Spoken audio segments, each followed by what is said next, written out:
ఎందుకురా పుల్నోట్లో తలాడుతావు పొద్దున్నే 5 days నుంచి చూస్తున్నా. ఒంటికాయ సొంటు గుమ్ములాగా ఏం తిన్నావో ఏం తాగావో తెలియకుండా అర్ధాకలతో పడున్నావు అనాథ శవంలాగా. నిద్ర పట్టక అటు ఇటు తిరుగుతూ నాకు నిద్ర పట్టకుండా ఆ లైట్లు వేసి చంపేసావు నన్ను. కనీసం ఇప్పుడైనా ఆవిడ వచ్చాకైనా వాళ్ళని ప్రేమతో స్వాగతించాలి, ఆప్యాయంగా పలకరించాలి, ఆత్మీయతను వలకబోయాలి. కానీ పుండు మీద కారం జల్లినట్టు వాళ్ళని రెచ్చగొడతావేమిటిరా బాలరాజు?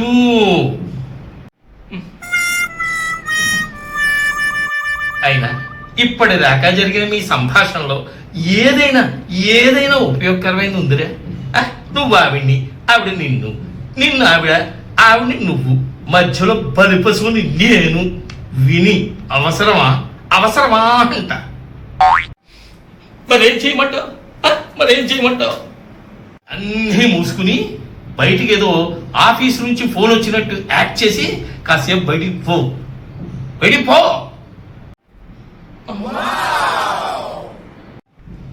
ఒక గంట తర్వాత ఆవిడ నుంచి ఫోన్ వస్తుంది, ఎక్కడున్నారు అని. ఆఫీసులో ఉన్నాను అని చెప్పి సరస్వతి ఘాట్ నుంచి ఇంటికి చక్కా వచ్చేయి. అంతేనంటావా? అంతే, ఇంకెక్కువ మాట్లాడుకో, ఆలస్యం చేయకు, జల్దీ ఉరుకో. Hello sir good morning sir.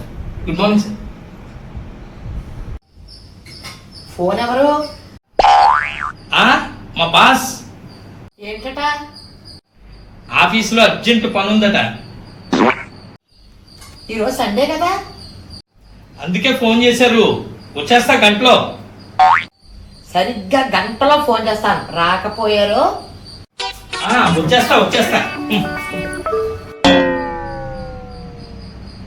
చేస్తాను సార్.